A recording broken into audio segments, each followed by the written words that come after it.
Bapak Ibu, apabila tidak berhalangan, mari kita open cam untuk kita bisa sama-sama mengikuti kelas ya dari Pak Tri. Mari kita open cam. Oke, terima kasih.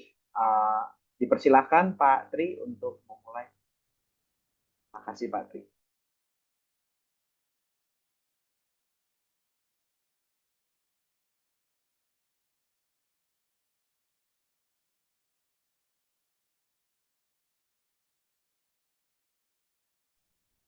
Masih mute Pak Tri, mohon maaf. Oh iya, maaf. Selamat sore teman-teman ya. Kedengeran? Sore Pak. Sore Selamat Bapak. sore Pak. Selamat sore Pak. Minta maaf kemarin nggak bisa masuk ya, ada beberapa hal yang menghalangi saya untuk masuk. Dan saat ini pun saya tidak mau menggunakan laptop nih, jadi mungkin saya akan share-nya itu bentuknya itu PDF gitu ya, nggak apa-apa ya. Jadi materi saya tidak ada karena aplikasinya itu ada di laptop. Jadi saya hanya pakai tab saja. Jadi ya terima kasih Pak Samuel ya, Samuel Danang untuk doanya. Jadi saya harap ini pertemuan saya nggak tahu apakah pertemuan kelima kemarin kita ulang kan, karena kan kemarin Pak Rudi masuk ya. Saya di saya di saya di asistennya sama Pak Rudi, jadi mungkin lebih baik kita anggap bahwa pertemuan kelima itu sudah berjalan. Jadi kita masuk ke pertemuan ke-6 materinya, supaya tidak tumpang tindih dengan Pak Rudi nanti ya ketika kalau saya menyampaikan lagi. Jadi hari ini kita akan belajar mengenai soteriologi ya. Kemarin kita Bapak Ibu sudah belajar Roh Kudus ya kemarin ya, pneumatologi ya. Betul, Hari ini Pak. kita akan belajar mengenai soteriologi. Soteriologi. Jadi selamatan. Jadi memang ini materinya sangat sangat simpel saja begitu. Nanti Bapak Ibu bisa apa namanya perdalam melalui tanya jawab atau diskusi ya yang selanjutnya. Memang mata kuliah ini kan ya, yang bahas lebih banyak ke diskusi saja gitu sebenarnya. Bahkan sebenarnya presentasi cuma cuma saya kalau presentasi saya nanti bingung kalau misalnya ada yang nggak hadir dan sebagainya. Jadi lebih baik saya yang akan menyampaikan saja. Oke, saya akan sharekan materi ya. Mudah-mudahan ini bisa bisa kelihatan ya. Ini bentuknya seperti apa nanti. Belum pernah kalau share untuk PDF.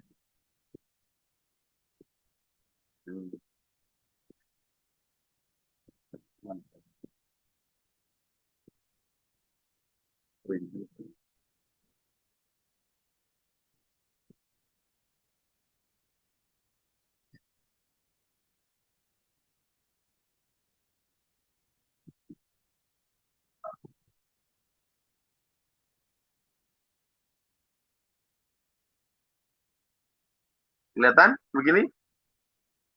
Aman, Pak. Kelihatan Pak. Kelihatan ya? Oke.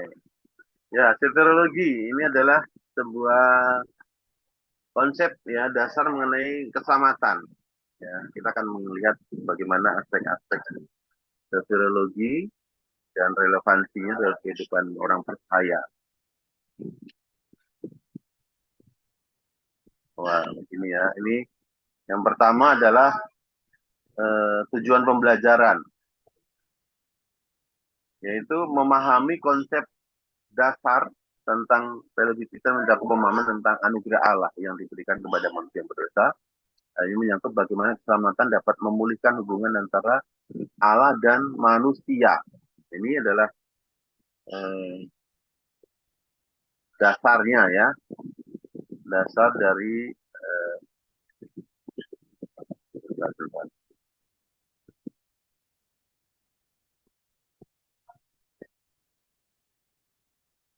selanjutnya adalah menganalisis aspek keselamatan.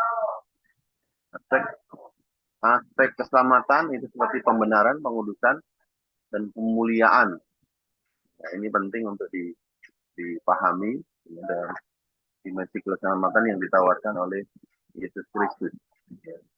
Jadi memang ada beberapa bagian. Kalau ini sebenarnya apa namanya? Tiga jenjang gitu lah ya, jenjang keselamatan, yaitu adalah pembenaran yang pertama ya, nanti kita lihat ya, kemudian pengudusan dan pemuliaan. Jadi sebenarnya kehidupan Kristen itu dibagi menjadi tiga bagian ini ya. Kemudian mengidentifikasi relevansi ajaran keselamatan ya. Jadi keselamatan dalam kehidupan Kristen yang membantu melihat bagaimana iman berpengaruh dalam kehidupan sehari-hari. Pengertian dalam soteriologi. Soteriologi merupakan cabang teologi yang berfokus pada aspek keselamatan umat manusia yang diperoleh melalui Yesus Kristus. Itu melalui Yesus Kristus ya, tidak melalui yang lain. Ini menyangkut pemahaman tentang bagaimana manusia yang berdosa dapat diperbaiki hubungannya dengan Allah melalui penebusan yang dilakukan oleh Kristus. Istilah ini berasal dari bahasa Yunani soteria, yang berarti keselamatan, dan logos yang berarti ajaran. Ya, sehingga soteriologi berarti ajaran tentang keselamatan. Ya, kalau di dalam teologi Kristen ini berkaitan tentu dengan kristologi sebenarnya. Makanya kalau kuliah di reguler itu ada bagian di mana kristologi dan soteriologi ya merupakan satu mata kuliah ya, yang disebut dengan teologi sistematika 2 biasanya ya disebut begitu. Dan ini tentu berkaitan dengan bagaimana keselamatan itu diterima di dalam Kristus ya, di dalam Yesus Kristus. Dan kita akan melihat bagaimana hubungan antara penebusan yang dilakukan Kristus dengan keselamatan. Di dalam keselamatan itu ada perjalanan ya, keselamatan ya, sebagai anugerah yang berkesinambungan. Ya. Walaupun ini secara kronologis yang dialami dalam perjalanan hidup manusia, tetapi memang kadang tidak semuanya itu berjalan sepertinya berurutan gitu ya, walaupun memang seharusnya berurutan, tapi kadang orang tidak bisa menyadari gitu ya, tidak menyadari dalam kehidupannya. Yang pertama awal penciptaan ya, Allah menciptakan manusia dalam gambar, memberikan kebebasan untuk memilih. Namun dosa memasuki dunia, memisahkan manusia dari Allah. Ya kan, ini adalah awal daripada penciptaan, di mana Allah menciptakan manusia, tetapi kemudian digagalkan oleh dosa sehingga hubungan manusia itu terpisah gitu ya. Nah, di dalam bagian ini juga sebenarnya nanti ini adalah apa yang kelihatan, ya, apa yang nampak. Gitu ya. Nah, panggilan bertobat. Allah memanggil umatnya untuk bertobat dan kembali kepadanya, mengingatkan kasih karunia anugerahnya yang tersedia melalui Kristus. Kemudian keselamatan diterima kepada mereka yang percaya, ya, beriman kepada Kristus. Nah, rencana kekal Allah adalah keselamatan. Yang bagian dari rencana kekal adalah Allah berdoa, di mana setiap orang yang percaya akan menerima hidup yang kekal. Jadi sebenarnya kalau kita nanti kalau kita kemarin ya belajar mengenai kedaulatan Allah, ya, di mana keselamatan itu adalah bagian dari rencana Allah yang kekal. Gitu ya. Jadi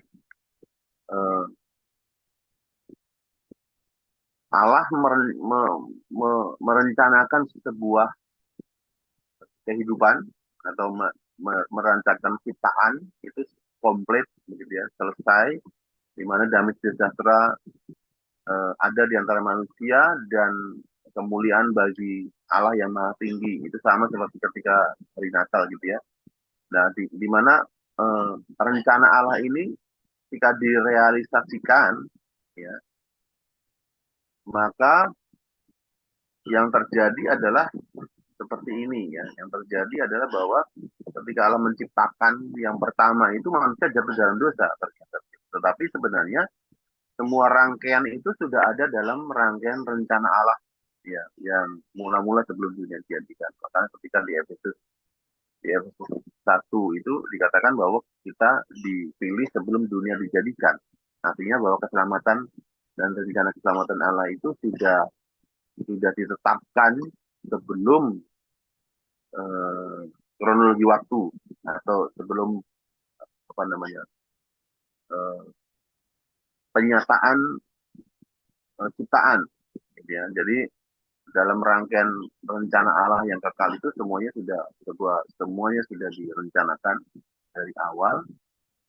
Nah, tetapi ketika direalisasikan dalam kronologi waktu yang terjadi adalah seperti yang kita alami sekarang, gitu ya. Jadi manusia jatuh dalam dosa, kemudian manusia dipanggil untuk bertobat. Tentu yang dipanggil untuk bertobat adalah orang-orang yang dipilih tadi ya di awal, keselamatan dan di dalam Yesus Kristus, ya, iman kepada Yesus Kristus. Ini ada sebuah rangkaian di mana keselamatan itu dinyatakan di dalam Kristus. Nah, memang tidak secepat itu kan kalau kita melihat dalam rangkaian perjalanan waktu mulai dari Adam dan Hawa, kejatuhan dan seterusnya, Abraham, Noah, Abraham dan seterusnya sampai kepada Yesus ya, pun Taurat di perjanjian lama, ya kan? Itu semua mengarah kepada Kristus, ya, keselamatan. Nanti kita yang kemudian diselamatkan dipanggil untuk percaya, dan nantinya sampai saat kita bersama-sama dengan Allah di surga itu ada rangkaian yang terjadi di dalam realitas keselamatan di dunia ini. Ya. Tapi sebenarnya itu adalah rencana Allah yang kekal di dalam pikiran Allah yang sudah ditetapkan sejak kekekalan apa yang akan terjadi, gitu ya, sampai kepada keselamatan. Ya. Jadi keselamatan itu adalah bagian dari rencana awal Allah. Nah, keselamatan dalam diri Kristen menggambarkan perjalanan. Oh, ini sudah ya. Oh, yang tadi ya. Oke. Nah, konsep keselamatan. Ya, dalam teologi Kristen juga kita mengenal konsep keselamatan. Kalau tadi adalah yang kita sebutkan di awal adalah apa ya, fase keselamatan. Yang pertama tadi adalah pembenaran, ya, pengudusan dan pemuliaan. Ya, tiga fase keselamatan ini adalah fase di mana semua manusia itu semua orang yang percaya itu akan mengalami fase ini. Pembenaran itu di mana manusia yang percaya kepada Kristus dibenarkan ya, secara status bahwa dia adalah orang yang diselamatkan, gitu. Diselamatkan ketika kita dipanggil menjadi percaya, kita dibenarkan dan memiliki status sebagai orang-orang kudus yang dibenarkan oleh Allah bukan karena perbuatan kita, tapi karena perbuatan Kristus. Ya, pembenaran itu adalah sebuah pekerjaan yang dilakukan oleh Allah kepada orang yang percaya, dibenarkan. Nah, fase keselamatan berikutnya adalah pengudusan, yaitu pengalaman hidup dalam kehidupan kita, proses yang kalau di dalam Alkitab itu disebut dengan mengerjakan keselamatan. Kerjakanlah keselamatanmu dengan takut dan gentar. Nah, itu adalah sebuah proses pengudusan yang terus berlanjut sampai kepada akhirnya yaitu pemuliaan. Pemuliaan yang akan kita terima ketika kita bersama-sama dengan Kristus.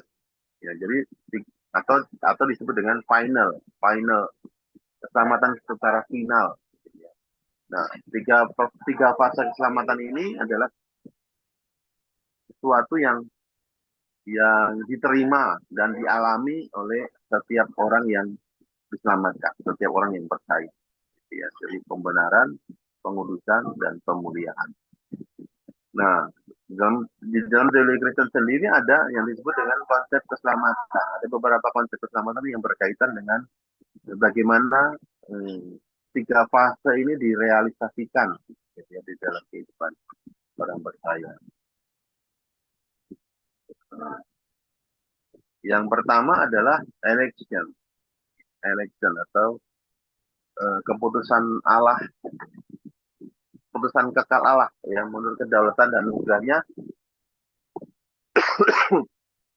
untuk memilih orang-orang tertentu agar diselamatkan dalam Kristus. Kalau di dalam Roma, ya, saya selalu merujuk Roma 8 ayat 29-30 dan juga Efesus 1 ayat 4.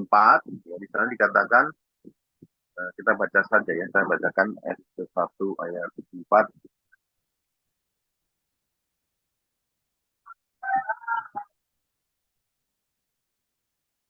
Satu ayat 4.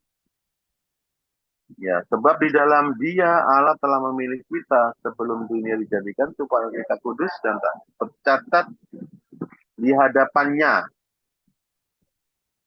Jadi kita dipilih, election. Ya. Ini adalah pemilihan yang dilakukan Allah di dalam kekekalan sebelum dunia dijadikan, sebelum direalisasikan proses keselamatan atau sebelum direalisasikan proses penciptaan. Ya, kita diciptakan bahkan sebelum dunia dijadikan. Ada di dalam rencana Allah, ada di dalam keputusan kedaulatan dari Allah sendiri. Ini itu dengan election. Yang selanjutnya adalah regeneration. Regeneration adalah kelahiran baru oleh Roh Kudus yang membangunkan manusia dari kematian rohani menjadi hidup bagi Allah. Ya, ini bukan sekedar perbaikan moral, melainkan penciptaan hati yang baru. Itu menyebutnya sebagai pembaruan oleh Roh Kudus. Ya. Ketika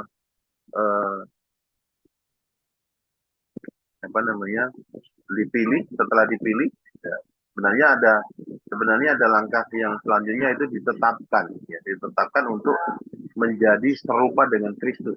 Gitu. Kalau di dalam Roma pasal 8 ya, ayat 29 itu di sana dikatakan bahwa semua orang dipilihnya dari semula. Ya. Jadi orang itu dipilih dari semula, kemudian mereka juga ditentukan dari semula untuk menjadi serupa dengan gambaran anaknya. Jadi kita akan menjadi serupa dengan Kristus. Ya, serupa dengan Kristus. Ya. Dan mereka yang ditentukan itu dipanggilnya. Dipanggilnya ini adalah calling. Ya. Calling itu adalah dimulai dengan regeneration, ya, kelahiran baru. Ya. Jadi orang yang dipilih sebelum dunia dijadikan itu kemudian di dalam perjalanan hidupnya diregenerasikan oleh Roh Kudus, dilahirbarukan, ya, supaya dia bisa percaya. Nah, kalau di dalam Yohanes 3, di dalam percakapan Yesus dengan Nikodemus, maka di sana dikatakan bahwa tidak ada seorang pun bisa melihat Allah kalau tidak dilahirkan kembali, ya, dilahirkan kembali, ya. Oleh karena itu kehidupan rohani itu harus dilahirkan kembali sehingga kita dapat mengenal Allah dengan baik. Ya, itu namanya regeneration. Jadi setiap orang yang dipilih sebelum dunia dijadikan akan dilahirkan kembali, ya, dilahirkan kembali di regeneration. Baru setelah itu adalah justification, ya, pembenaran, ya, dibenarkan. Jadi kalau di dalam regeneration tadi mengandung pemanggilan, ya, pemanggilan di dalam regeneration tadi membuat orang bisa percaya kepada Kristus, ya, dipanggil untuk menjadi percaya dengan cara dilahirkan kembali, sehingga ketika dilahirkan kembali manusia bisa percaya kepada Kristus, ya, dipanggil, gitu ya, kemudian dibenarkan. Kalau di dalam Roma 8 ayat 30 dikatakan begini. Dan mereka yang ditentukan dari semula, mereka juga dipanggilnya. Dan mereka yang dipanggilnya, mereka itu juga dibenarkannya. Gitu ya, dibenarkan. Tadi ini pasal yang pertama dari keselamatan tadi adalah pembenaran. Ya kan, pembenaran. Jadi manusia itu dibenarkan ya, di hadapan Allah. Bukan karena perbuatannya, tetapi karena iman kepada Kristus, sehingga kebenaran Kristus itu diperhitungkan kepadanya sebagai kebenaran melalui iman. Ya, ketika kita percaya kepada Kristus, maka kita disebut sebagai orang yang benar. Ya, bukan karena kebenaran kita, tetapi karena Kristus yang membenarkan, ya, atau kebenaran Kristus yang diperhitungkan kepada kita. Kristus adalah yang benar, itu sudah dibenarkan berdasarkan Kristus, karena Kristus sudah mati juga bagi kita, maka melalui hal itu maka kita dibenarkan di dalam di dalam di dalam Kristus. Nah, maka ada yang istilahnya adalah imputation, ya, memperhitungkan. Jadi dosa kita diperhitungkan kepada salib Kristus. Jadi Kristus disalib 2000 tahun yang lalu, kita juga disalib bersama-sama dengan Kristus. Ya, dan kemudian kebenaran Kristus diperhitungkan kepada kita. Ya, itu dia berimputasi. Ya, kita di, di diperhitungkan. Dosa kita itu sebenarnya kan dosa kita itu harus kita tanggung, tetapi karena Kristus menanggungnya di kayu salib, maka dosa kita itu dipakukan juga di kayu salib. Dosa kita diperhitungkan kepada Kristus dan kebenaran Kristus diperhitungkan kepada kita. Namanya ini adalah redemption, yaitu adalah perdamaian, ya, diperdamaikan, disebut. Dan kita menyoroti metafora penebusan ini adalah kita membeli, ya, Kristus membeli kita dari perbudakan dosa, ya, hukum dan maut dengan harga darahnya sendiri. Jadi penebusan itu adalah kita ditebus dari perbudakan dosa, ya, dan penebusan itu membebaskan kita untuk hidup dalam kebebasan, ya, bukan semaunya, ya, bukan semaunya dalam arti kita hidup bebas dalam dosa, tetapi hidup dalam kebebasan. Kalau di dalam Galatia itu dikatakan kita merdeka, dimerdekakan dalam arti bahwa kita tidak lagi menanggung hukum, ya, tidak menanggung hukum dan tidak menanggung dosa dan tidak menanggung maut. Tidak, kita harus tidak harus melakukan hukum Taurat untuk selamat, gitu ya. Itu istilahnya ditebus, ya. Jadi, melainkan menjadi kepunyaan Allah yang hidup dalam kebenaran. Jadi penebusan itu membebaskan kita bukan untuk hidup semaunya kita, hidup sesuai dengan kemauan kita, ya, sama seperti di Galatia itu, bukan kita dibebaskan bukan untuk hidup dalam dosa, tapi untuk hidup di dalam kasih dan kebenaran. Ya. Nah, ini adalah sebuah kondisi di mana kita yang dulunya itu sebenarnya terjual di pasar di dalam maut, dan ujungnya itu adalah maut, ya kan? Tetapi kemudian darah Kristus itu menebus kita, ya, membeli kita dari pasar.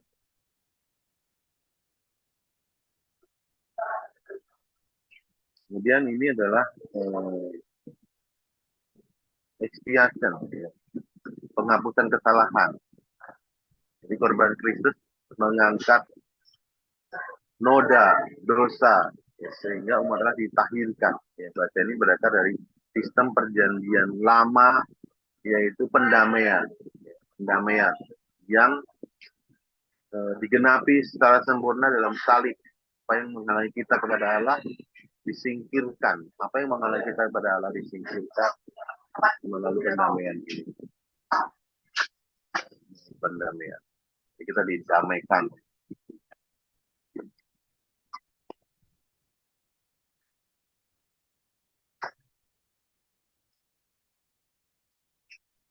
Selanjutnya adalah propitiation. Sudah berapa kali? Ini ada 12, ini sudah atau yang sudah berapa?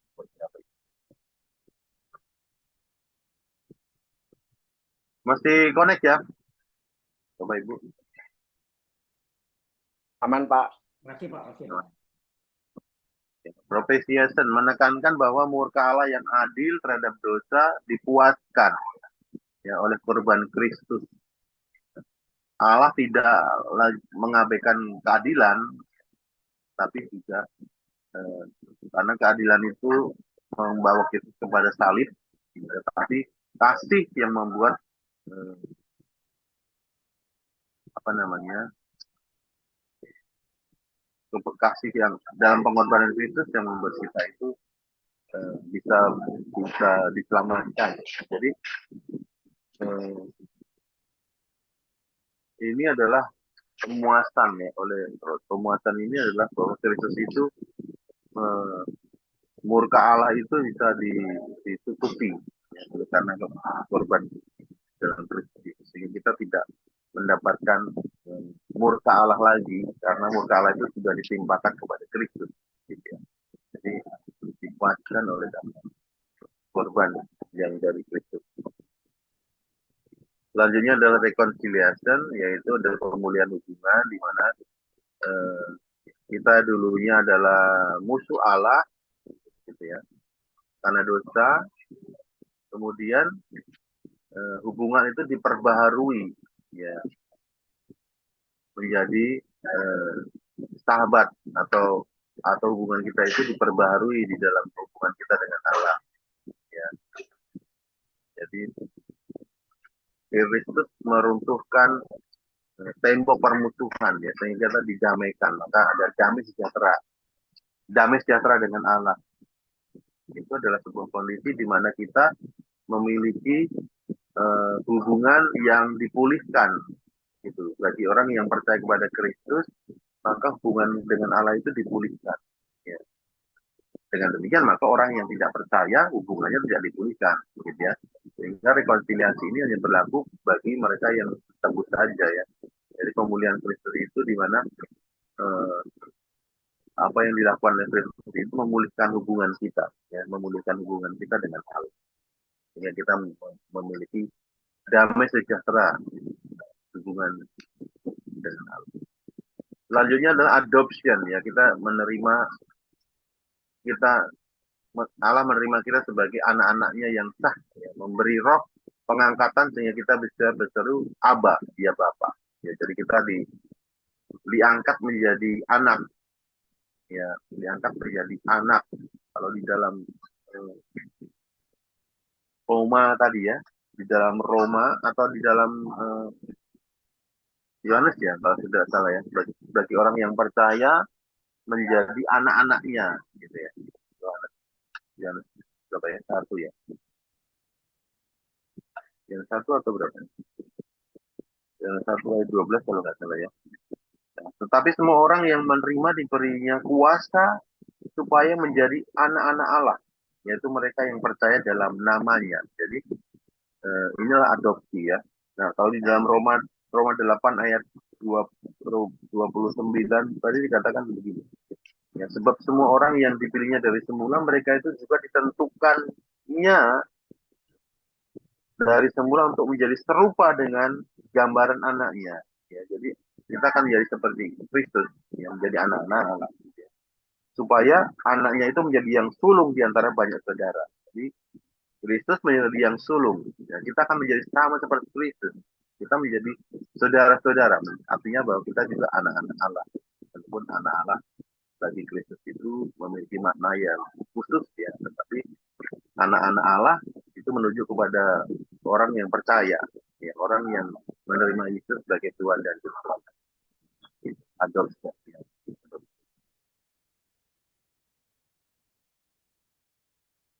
Kemudian ada repentance atau perubahan, perpalingan ya. Jadi perubahan pikiran yang radikal atau metanoia ya, atau pertobatan ya. Di mana kita berpaling dari dosa kepada Allah yang tampak pada pengakuan dosa. Ini bagian dari pengudusan ya, pengudusan yang diterima setelah tadi beberapa bagian dari pembenaran tadi yang sudah dilakukan, membuat orang itu kemudian berpaling kepada Allah ya, dari dosa. Ini adalah proses pengudusan. Pengudusan itu dilakukan di dalam kehidupan manusia. Ini yang kemudian juga adalah sanctification atau pengudusan, yaitu proses bertemu dalam kekudusan oleh karya Roh Kudus yang berakar pada persatuan dengan Kristus.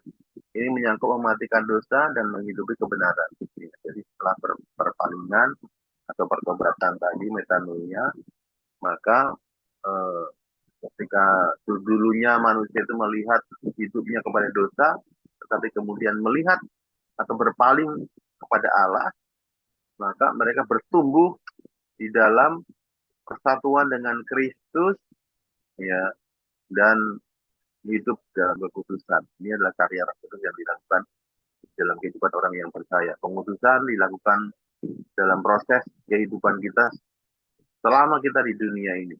Ya, ini juga dalam arti bahwa kita semakin hari semakin serupa dengan Kristus, ya, serupa dengan Kristus. Semakin hari semakin menghidupi kebenaran dan mematikan dosa. Nah, ini ada sebuah proses yang terjadi selama seumur hidup kita ya. Ini sanctification ya. Ya, selanjutnya yang terakhir adalah glorification. Ya, glorification adalah penyempurnaan akhir ketika kita datang. Kristus datang kembali, kebangkitan tubuh, pembebasan total dari dosa, kemudian kekal bersama Allah.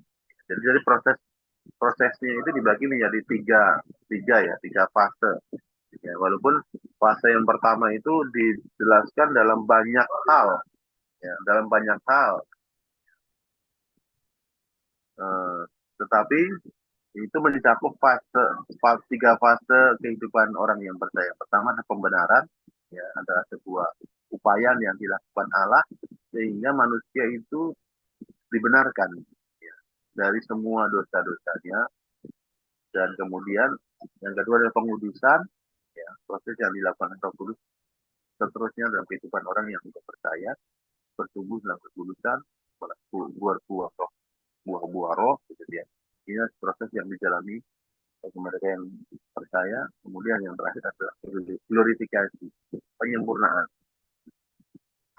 Penyempurnaan adalah tahap akhir daripada keselamatan. Oke.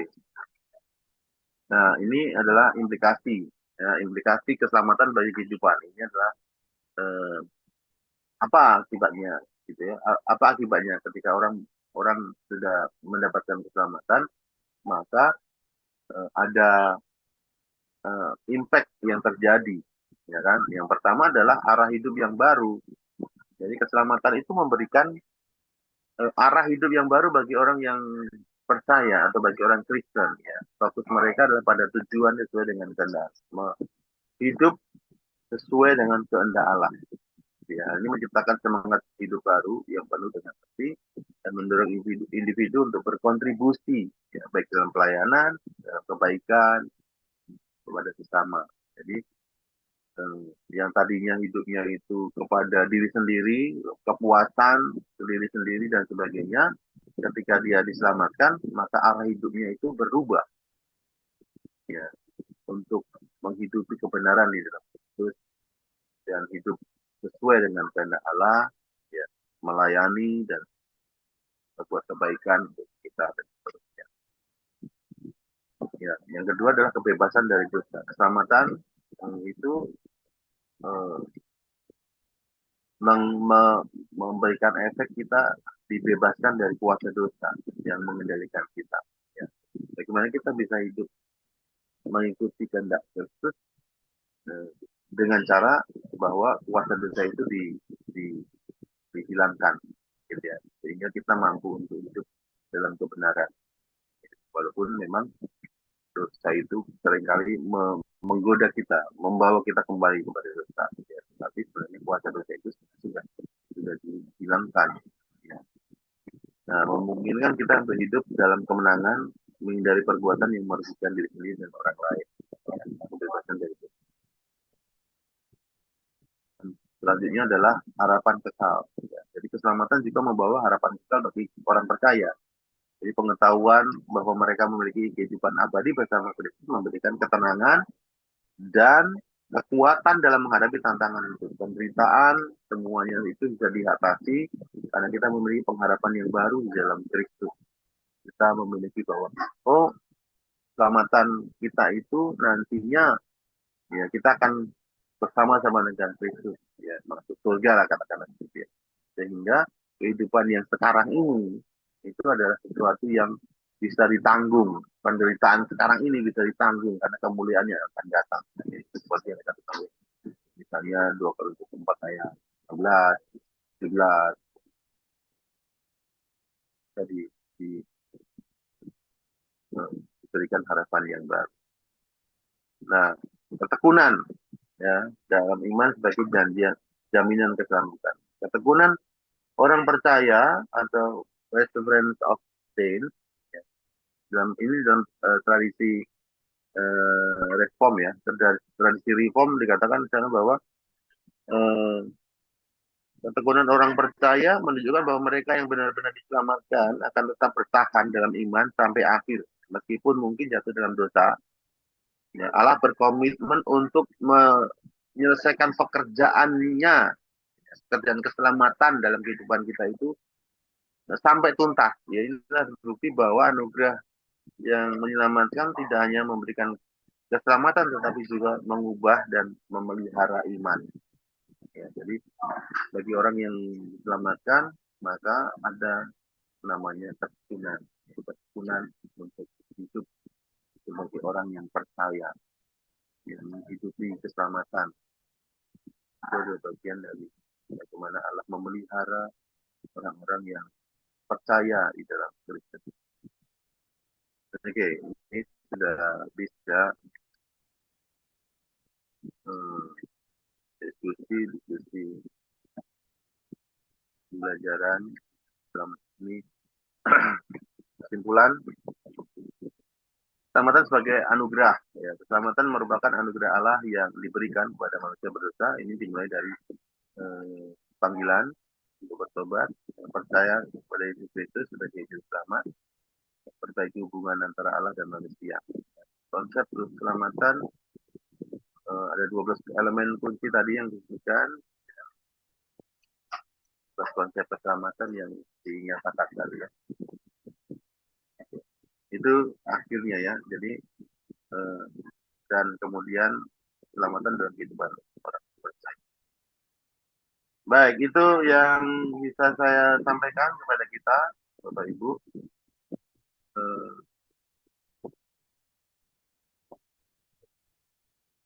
Saya akan stop share ya, supaya kita bisa berdiskusi. Oke, ya silakan untuk memberikan tanggapan. Ya. Sebelumnya saya izin sebentar ya, 1 menit. Baik, Pak.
Oke, siap.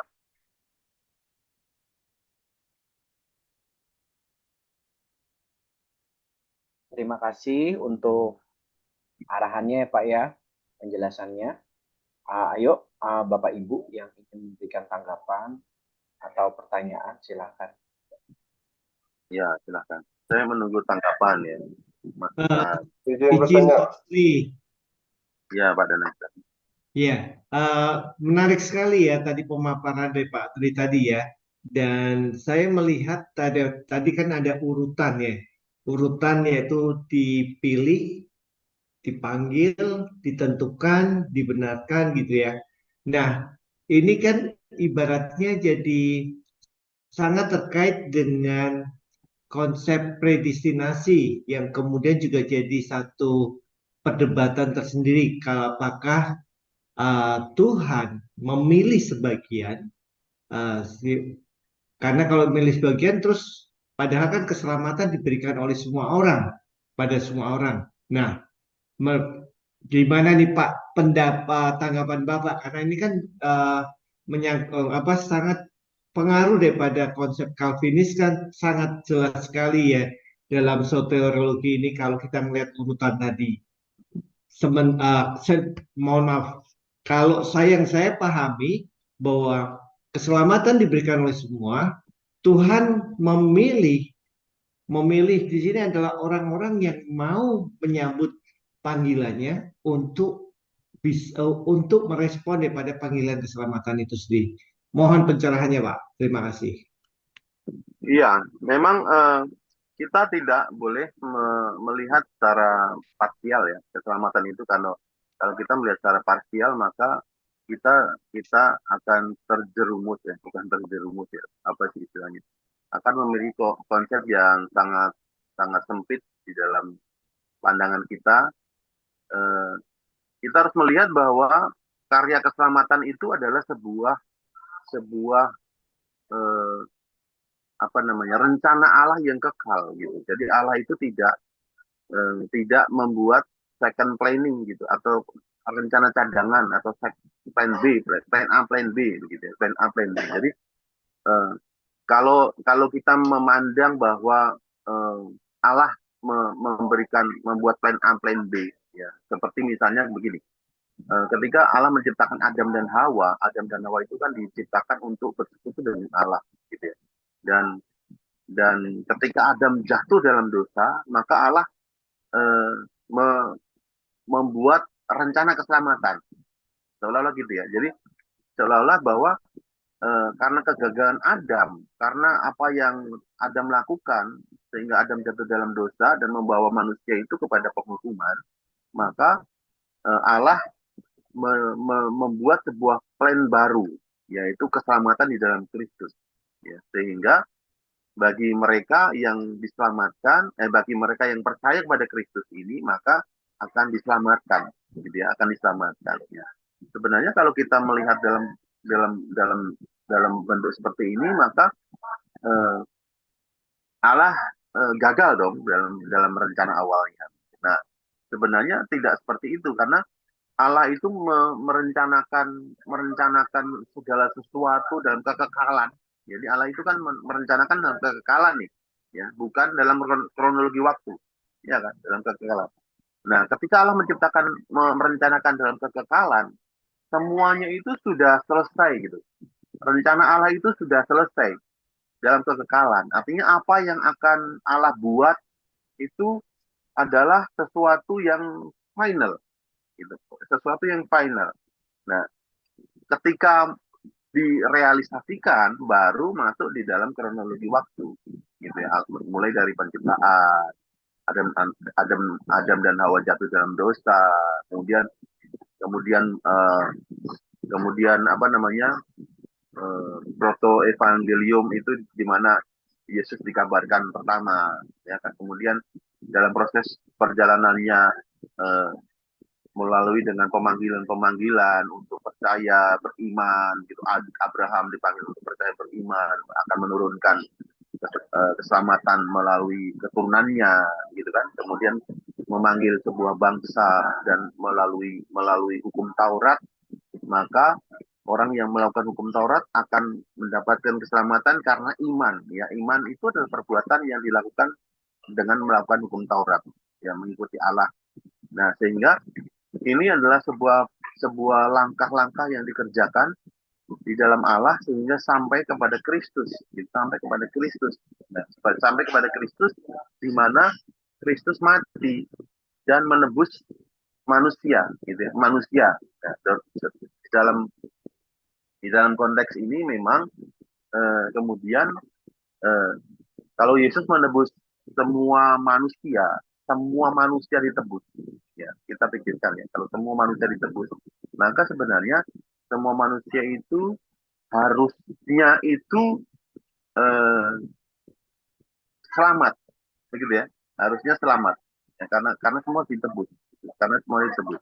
Nah, tetapi ketika penebusan itu terjadi, ya, maka sampai kepada final, yaitu orang-orang yang ditebus, orang-orang yang diselamatkan itu ternyata ada orang-orang tertentu, maka ini adalah rencana Allah yang sudah kekal, rencana Allah yang sudah sudah ada di eh, sudah ada di awal sebelum diciptakan. Ya, makanya Efesus 1 ayat 4 tadi dikatakan bahwa kita dipilih sebelum dunia dijadikan. Gitu. Kita itu dipilih orang-orang yang diselamatkan di akhir itu adalah orang-orang yang dipilih sebelum dunia dijadikan. Artinya sudah ada di dalam rencana kekekalan Allah gitu. Semua siapa saja yang akan ada di dalam kemuliaan bersama-sama dengan Kristus nantinya itu adalah mereka yang sudah dipilih sebelum dunia dijadikan. Gitu. Jadi kita tidak bisa melihat keselamatan itu seperti di dalam parsial waktu kita gitu, di dalam parsial waktu. Tapi ada di dalam konsep rencana Allah yang kekal. Gitu. Sehingga apa yang sudah direncanakan Allah sejak semula sebelum dunia dijadikan itu adalah sebuah karya keselamatan yang dinyatakan di dalam Kristus bagi orang-orang yang ditebus, bagi orang-orang yang ditebus. Nah, oleh karena itu melalui proses yang disebut dengan pemilihan, tadi pemilihan. Kalau kita membaca Efesus 1 misalnya, kita baca saja Efesus 1 ayat 4 tadi ya. Efesus 1, sebenarnya Efesus 1 itu sudah sangat jelas ya. Nah, Efesus 1 ayat 4, saya baca ya untuk kita. Nah, Efesus 1 ayat 4 sampai 2 itu kan berbicara mengenai keselamatan ya. Ya, ini adalah dari mulai ayat 1 ini dari Efesus ini dari Rasul Paulus di damai sejahtera. Kemudian ayat 3-nya dikatakan begitu, terpujilah Allah Bapa Tuhan kita Yesus yang dalam Kristus telah mengorbankan kepada kita segala berkat rohani. Ya, sebab di dalam Dia ya Allah telah memilih kita sebelum dunia dijadikan supaya kita kudus tak bercacat di hadapannya. Ini adalah final dari rencana Allah. Direncanakan sebelum dunia dijadikan dan diimplementasikan pada akhirnya, yaitu kita kudus dan tak bercacat di hadapannya, ya, di ujungnya. Nah, kita dipilih sebelum dunia dijadikan untuk menjadi kudus, gitu ya. Nah, dalam Dia ia telah menentukan kita, ya, yang kemudian ditentukan dari semula untuk menjadi serupa. Jadi kita ini akan menjadi serupa dengan Kristus. Itu ditentukan di mana? Di sebelum dunia dijadikan. Sebelum dunia dijadikan kita sudah dipilih, sudah ditentukan untuk menjadi serupa. Akhirnya di dalam pemuliaan itu atau glorification nanti itu adalah orang-orang yang serupa dengan Kristus. Siapa orang-orang yang serupa dengan Kristus? Ada orang yang dipilih sebelum dunia dijadikan. Supaya terpujilah kasih karunia yang mulia yang dikaruniakan kepada kita di dalam Dia yang dikasihnya, ya. Dan sebab di dalam Dia dan oleh darahnya kita beroleh penebusan, yaitu pengampunan dosa, ya kan? Karena itu kemudian di dalam realisasi, ya, kita ditebus dengan pengampunan dosa dan seterusnya sehingga dikatakan di dalam ayat yang ke-7, sebab ia telah menyatakan rahasia kehendaknya kepada kita sesuai dengan rencana kerelaannya, yaitu rencana kerelaan yang dari semula telah ditetapkannya di dalam Kristus. Jadi Allah itu sudah merencanakan berdasarkan berdasarkan kehendaknya dari semula. Ini sampai ngomong. Pak Joni, tolong Pak Joni, mic-nya terbuka Pak Joni.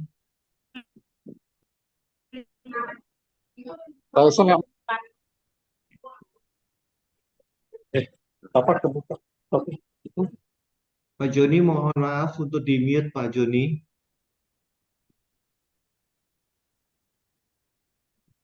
Sudah ya. Oke. Nah, ayat 9 dikatakan bahwa sebab ia menyatakan rahasia kehendaknya kepada kita itu sesuai dengan rencana kerelaan yang dari semula ditetapkan di dalam Kristus. Dari semula itu sudah ditetapkan di dalam Kristus. Jadi ini ada rencana awal sebelum dunia dijadikan, ya, di dalam Kristus. Ya.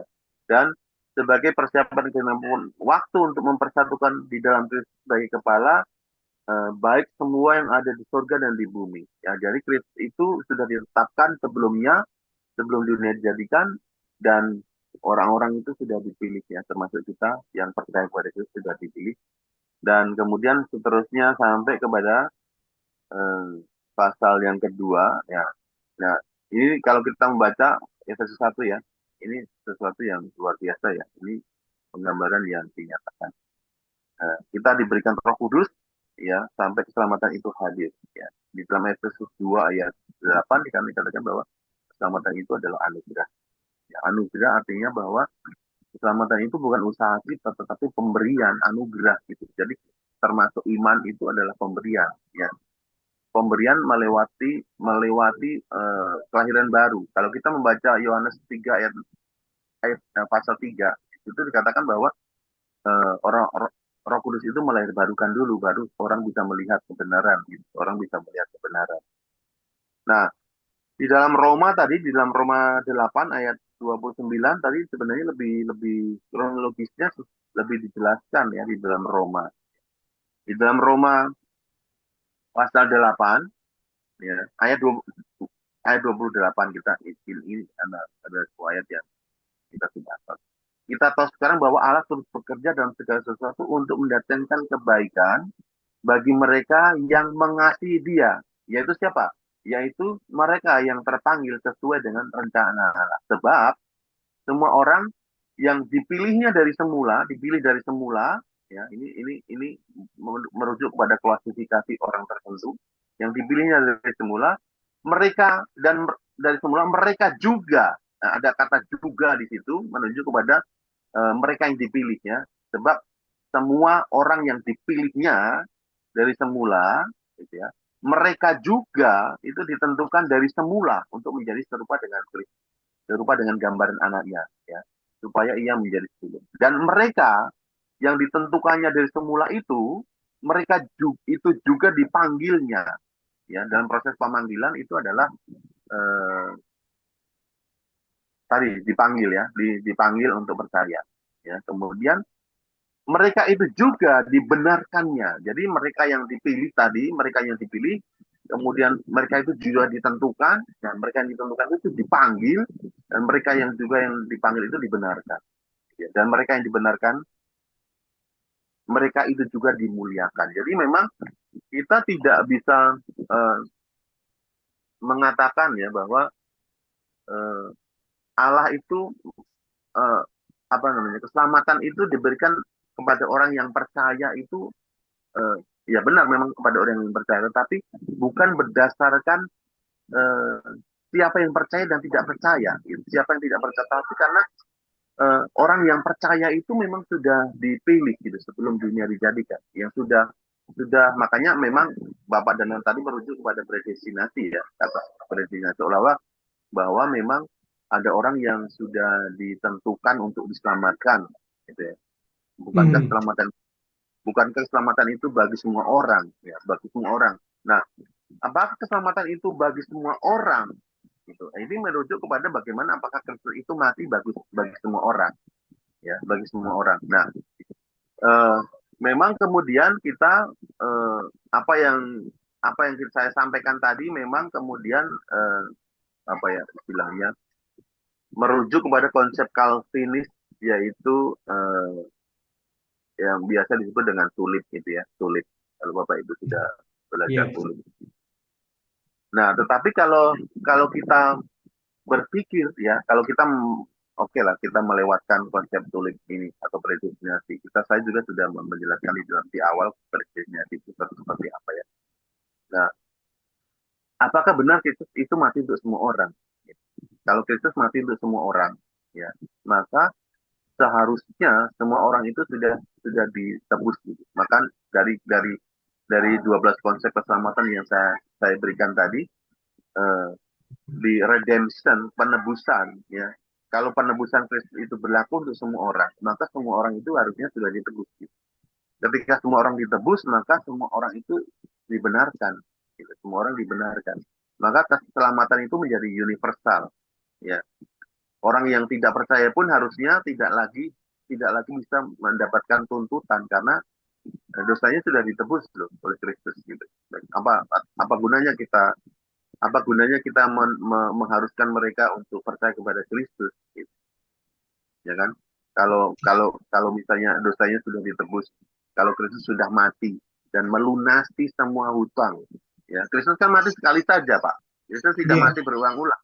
Jadi ketika Kristus mati satu saja dan dia mengatakan sudah selesai, semua sudah ditebus, semua manusia, maka seharusnya manusia itu yang ateis pun harusnya selamat karena dosanya sudah ditebus. Dia sudah dibeli dari pajak dosa. Tidak ada hukuman lagi yang harus dia tanggung. Ya. Kalau keselamatan itu bagi semua orang, gitu. Maka universalisme itu benar harusnya gitu. Kalau Yesus itu menebus semua orang. Ya. Nah, tetapi kemudian keselamatan itu merujuk kepada orang yang percaya karena kalau manusia itu, ini kalau Bapak tadi mengatakan bahwa keselamatan itu syaratnya adalah percaya, ya kan? Keselamatan itu percaya. Nah, kalau keselamatan itu syaratnya percaya, padahal tidak semua manusia itu bisa percaya, maka Allah tidak adil, dong, Pak. Ya kan faktanya bahwa manusia tidak bisa percaya kan. Banyak orang yang tidak bisa percaya kepada Kristus. Ya. Oke, silakan. Maaf Pak, izin Pak. Kalau tadi Bapak menyampaikan bahwa kalau manusia tidak percaya berarti Allah tidak adil, kalau menurut saya tidak ya Pak ya, karena Tuhan memberikan kebebasan untuk manusia untuk memilih percaya atau tidak percaya. Tetapi pada awalnya keselamatan itu diberikan pada semua orang. Kenapa saya berani mengatakan demikian?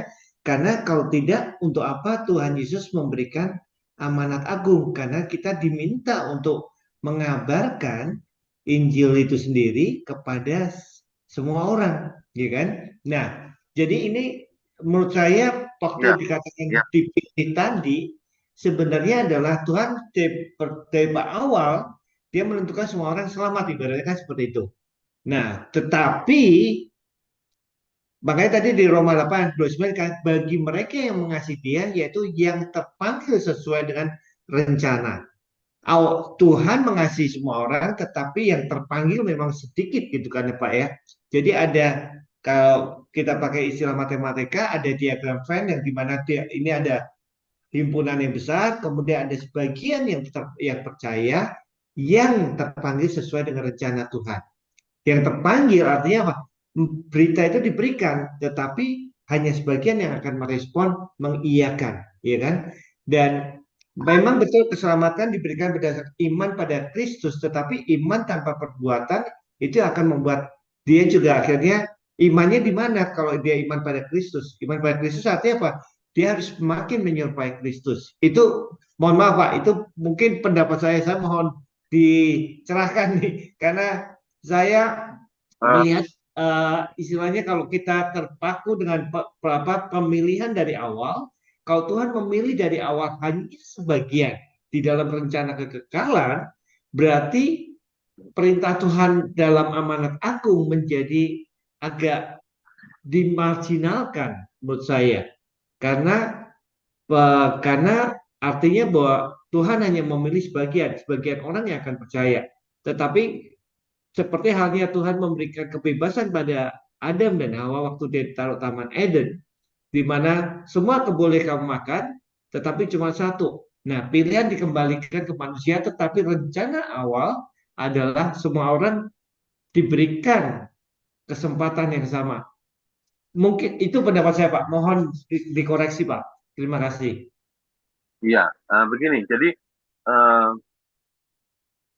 manusia, kalau ditanya, apakah ada manusia yang mau masuk neraka? Ada nggak sih manusia yang mau masuk neraka? Kalau Nggak ada yang mau ya, Pak, ya, harusnya. Cuma harusnya ada yang tahu.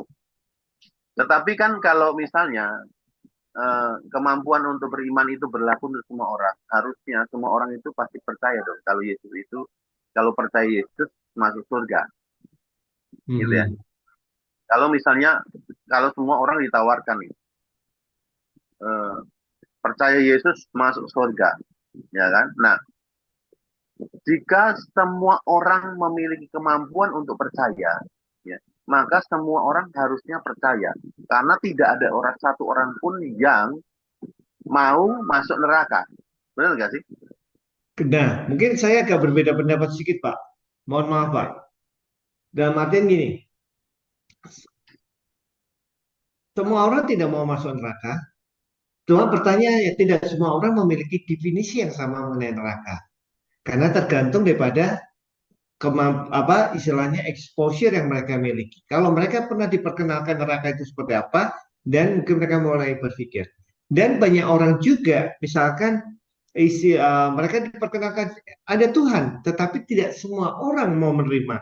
Karena satu, keterbatasan pengetahuan, yang kedua adalah karena dari pengetahuan akhirnya kan itu akan menjadi satu belief system. Kalau dia mengalami satu proses perjalanan iman itu sendiri. Makanya saya katakan kesempatan diberikan, tetapi respon setiap orang berbeda karena sangat dipengaruhi dengan pengetahuan, sikap attitude-nya dia, pengalamannya dia, yang akhirnya membentuk belief systemnya dia. Kalau saya dilahirkan di dalam keluarga yang dengan latar belakang lain, mungkin akan sangat sulit buat saya untuk menerima bahwa Yesus itu ada Tuhan. Sampai saya mengalami proses di mana saya belajar. Makanya kenapa amanat agung itu kan untuk memberitakan. Tapi tidak semua orang waktu diberitakan mau menerima. Karena belief sistemnya sendiri itu sudah mengatakan bahwa Yesus bukan Tuhan. Sampai ada orang yang benar-benar mencari Tuhan dan akhirnya dibukakan. Nah, itu perjalanan imannya masing-masing kan, Pak. Kayak misalkan waktu saya baca tanya Nabil yang penulis buku Seeking Allah, Finding Jesus, dia seorang Islam yang sangat kuat, devoted, tetapi dia awalnya dengan perdebatan, dia mencari siapa Tuhan yang sebenarnya. Nah, karena dia dengan tujuan mau membenarkan imannya dia, dan kemudian ternyata dalam perjalanan dia menemukan siapa itu Yesus itu sendiri, dan itu yang membuat dia bertobat. Tetapi sekali lagi ada transisi dari pengetahuan akhirnya menjadi belief sistemnya dia bahwa oke, dan ada proses perjalanan iman. Itu pandangan saya, Pak, ya. Mungkin saya salah, silakan. Mohon dicerahkan nih, Pak, atau mungkin silakan.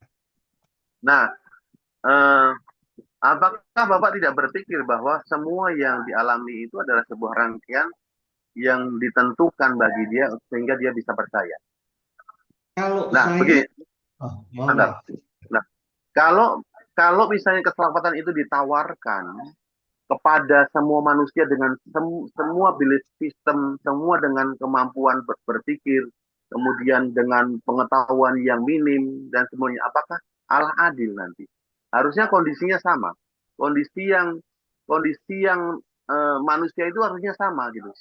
Kondisi manusia itu harusnya memiliki pengetahuan yang sama akan Kristus, sehingga ketika ditawarkan, orang itu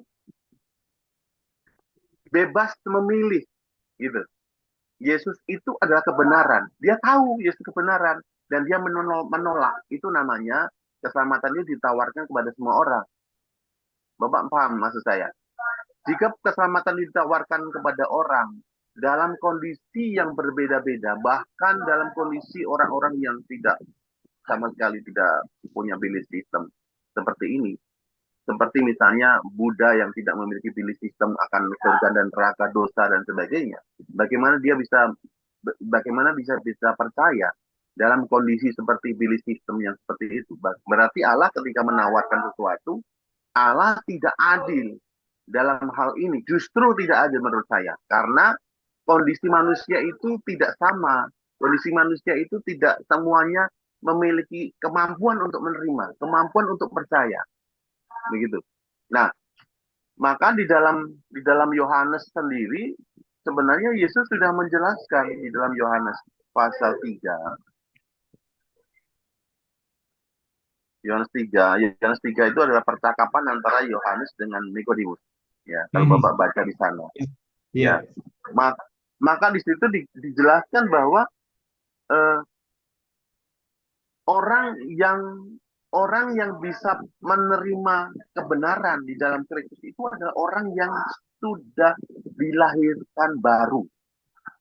Bapak perhatikan di situ. Jadi Ya. aku berkata kepadamu, jika seseorang tidak dilahirkan kembali, ia tidak dapat melihat kerajaan Allah. Artinya apa? Jika seseorang itu tidak dilahirkan oleh Roh Kudus, maka seseorang itu tidak bisa melihat kebenaran di dalam Kristus. Begitu. Paham, Pak. Paham. Paham, Pak? Paham. Jadi Setuju. kenapa orang bisa percaya kepada Kristus? Karena dilahir barukan oleh Allah. Paham, Pak? Dengan Paham. proses yang supranatural, tentu kita tidak tahu prosesnya seperti apa. Tahu-tahu kita bisa melihat bahwa di dalam Yesus itu ada kebenaran. Oh, inilah kebenaran yang saya cari, kan gitu. Inilah kebenaran yang ada orang yang. Nah, ini disebut dengan proses pemanggilan tadi, calling tadi, pemanggilan, ya, pemanggilan.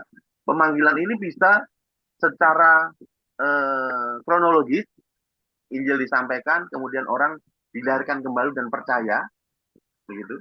Nah, dengan demikian, kalau semua orang dilahirkan kembali oleh Allah, semua orang harusnya percaya. Setuju, Pak? Setuju. Tetapi tidak semua orang dilahir barukan. Kenapa tidak semua orang dilahir barukan? Karena kelahiran baru itu hanya ada bagi mereka yang sudah dipilih. Gitu. Makanya di dalam Roma tadi dikatakan, kalau kita membaca dalam Roma secara hati-hati ya, Roma 8 ayat 29, ayat 29 ya. Kalau Bapak mulai dari ayat 28 tadi dikatakan, yaitu bagi mereka yang terpanggil sesuai dengan rencana Allah. Rencana Allah itu apa? Dinyatakan di dalam ayat 29. Semua orang yang dipilihnya dari semula, ya. Semua orang yang dipilihnya ini merujuk pada suatu kelompok tertentu, Pak. Gitu. Ya. Dan mereka juga kata mereka juga itu merujuk kepada kelompok yang dipilih tadi, ya kan? Ditentukan dari semula untuk menjadi serupa dengan gambaran anaknya, supaya anaknya itu menjadi yang sulung di antara saudara-saudara. Dan mereka yang ditentukan dari semula itu juga mereka dipanggilnya. Inilah proses calling tadi. Kenapa proses calling ini perlu amanat agung? Ya, karena di dalam kronologis waktu, di dalam pernyataan itu memang kadang butuh orang itu diperkenalkan kepada Kristus. Gitu. Kristus, inilah Yesus juru selamat. Baru Roh Kudus melahir barukan dan dia bisa percaya. Ya, jadi kenapa Bapak tadi tanyakan kenapa harus ada penginjilan? Karena inilah proses pemanggilan. Gitu. Ini proses pemanggilan. Orang itu akan dipanggil. Orang yang dipilih tadi akan dipanggil. Gitu. Makanya amanat agung itu disampaikan kepada banyak bangsa yang belum mengenal Kristus, ya dipanggil. Nah, mereka yang dipanggilnya itu katanya di situ, mereka itu juga dibenarkan. Jadi mereka yang sudah dipanggil, yang menjadi percaya kepada Kristus, maka mereka itu yang dibenarkan. Gitu. Siapa yang dibenarkan? Tidak semua orang dibenarkan. Ya, hanya mereka yang dipilih tadi, ya, yang melewati proses ini. Dan mereka itu juga akan dimuliakan. Jadi orang yang percaya kepada Kristus itu sudah ditetapkan dalam rencana kekekalan Allah gitu. Bukan bukan bukan semua orang, tetapi bagi mereka saja. Sehingga Kristus kalau di dalam teologi Reform adalah mati hanya untuk mereka yang dipilih itu saja, Pak. Jadi tidak untuk semua orang. Karena kalau untuk semua orang, maka semua orang itu harusnya diselamatkan gitu. Karena tidak ada penghukuman lagi ketika Kristus sudah mati bagi mereka, tidak ada penghukuman baik mereka percaya maupun tidak percaya begitu. Gitu Pak Danang, gimana? Eh, Terima kasih Pak buat penjelasannya. Saya pikir saya berikan kesempatan buat teman-teman yang lain dulu tuh. Kalian udah banyak tangan mengangkat, jadi saya Ya, silakan. saya think over dulu Pak. Terima kasih Pak. Terima kasih untuk penjelasannya. Silakan Pak. Ini urutannya kalau dari kiri ke kanan nih Pak Reinhard dulu. Silakan Pak Reinhard. Oke, terima kasih Pak Tri buat penjelasannya. 3 fase tadi saya setuju, justification, pembenaran, sanctification, pengudusan, terus glorification, pemuliaan. Nah, yang saya mau tanya lebih dalam adalah, setelah itu kan ada 2 urutan-urutan nih Pak ya, yang Bapak jelaskan. Nah, yang pertama adalah, apakah urutan yang 12 ini berurut atau memang bisa secara acak? Karena saya lihat di sini kan, pertama kan election dipilih. Tadi masuk seperti pembahasan tadi adalah kita penginjilan itu supaya kita mengcalling orang. Nah, setelah itu kan ada regeneration, kelahiran baru oleh Roh Kudus. Yang ketiga justification. Setelah itu masuk ke poin yang ke-10, repentance, metanoia, pertobatan. Nah, apakah dari urutan kedua, kelahiran baru oleh Roh Kudus, setelah itu baru metanoia, terus sanctification dan glorification. Nah, karena kalau mengacu kepada kisah 22 ayat 16, saya baca Pak ya, kisah 22 ayat yang ke-16. Dan sekarang, mengapa engkau masih ragu-ragu? Bangunlah dan berilah dirimu dibaptis, dan dosa-dosamu disucikan, sambil berseru kepada nama Tuhan. Bangunlah dan beri dirimu dibaptis, dan dosa-dosamu disucikan. Nah, kalau dalam konteks, meskipun kita nggak masuk ke ranah doktrin ya Pak ya, baptisan itu masuk ke urutan keberapa? Karena kalau saya lihat di sini kan sudah dilahirkan oleh Roh Kudus, baru yang ke-10 ada pertobatan. Nah, pertanyaan tadi saya Pak, apakah yang 1 sampai 12 ini adalah urutan yang memang biblical Pak? Itu aja, atau memang semuanya di situ terangkum di situ? Itu adalah penjabaran dari ketiga fase ini aja. Itu yang pertama Ya, Pak. Nah, eh, yang kedua adalah saya catat tadi di sini Roma 8 ayat 29 dikatakan kan, sebab semua orang yang telah dipilihnya dari semula, dipilihnya. Kalau dalam bahasa Inggrisnya kan dia mengambil predestin ya. Di predestin itu adalah, predestinasi adalah ditakdirkan. Kalau kalau memang terjemahannya seharusnya ditakdirkan ya. Nah, yang saya catat di sini ini adalah Bapak katakan tadi klasifikasi orang atau kelompok tertentu. Berarti Allah mendesain keselamatan bagi orang-orang yang masuk klasifikasi orang tertentu itu atau kelompok tertentu itu.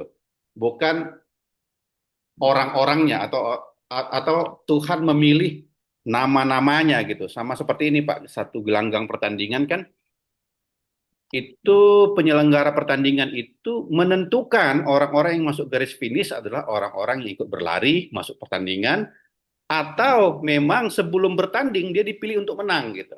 Nah, kalau menurut Bapak sendiri gimana tuh Pak, dari dari dipilih itu semua orang itu apakah individunya sudah ditetapkan si A, si B, si C nanti akan diselamatkan atau klasifikasi orangnya yang akan diselamatkan. Itu Pak, makasih, thank you. Mohon Ya. pencerahannya. 12 konsep keselamatan itu memang tidak letterless urutan ya, tidak letter urutan, tetapi eh, ada di tiga fase keselamatan yang disampaikan tadi. Yang pertama adalah pembenaran. Di dalam pembenaran itu memuat beberapa konsep tadi tentang dari pemilihan, dari kemudian reconciliation, kemudian seterusnya metanoia sampai sampai sampai kepada adoption tadi, ya kan? Dan itu adalah sebuah karya yang dilakukan oleh Kristus. Sebenarnya keselamatan itu dilakukan oleh Kristus karyanya ya, tetapi itu adalah sebuah kondisi yang ditetapkan. Itu kondisi yang ditetapkan bagi orang yang percaya dalam pengertian begini. Orang yang percaya kepada Kristus itu dibenarkan, ya, dibenarkan dalam pengertian bahwa eh, semua keberadaannya ya dalam kondisi dosa yang seharusnya itu dihukum, tetapi karena Kristus maka kebenaran Kristus itu menjadi kebenaran yang menjadi miliknya, gitu, menjadi miliknya. Maka ini adalah sebuah posisi yang diberikan, pembenaran itu adalah sebuah posisi yang diberikan kepada orang yang percaya, gitu ya. Sebuah posisi yang diberikan kepada orang yang percaya.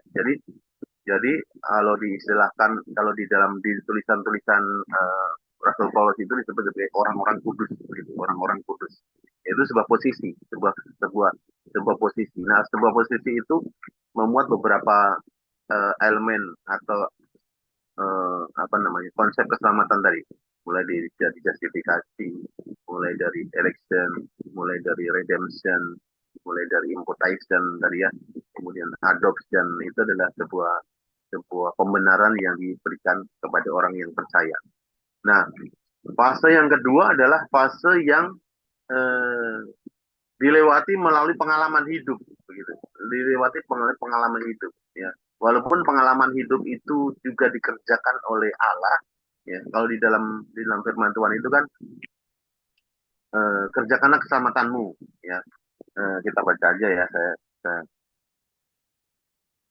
supaya kita tidak mengawang-awang ya. Kadang kalau kita mengawang-awang ini agak susah. Kalau ada ayatnya itu lebih gampang. Jadi saya cari dulu ayatnya nih, saya kadang lupa juga ayat.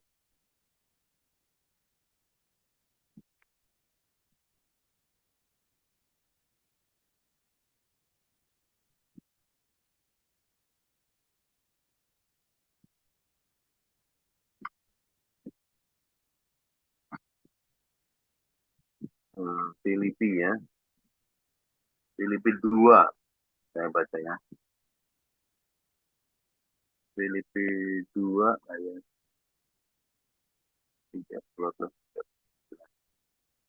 Hai saudara-saudara yang kekasih, kamu tak senantiasa taat, karena itu kerjakanlah keselamatanmu dalam takut dan gentar, bukan saja seperti waktu aku masih hadir, tapi terlebih eh, terlebih pula sekarang waktu aku tidak hadir.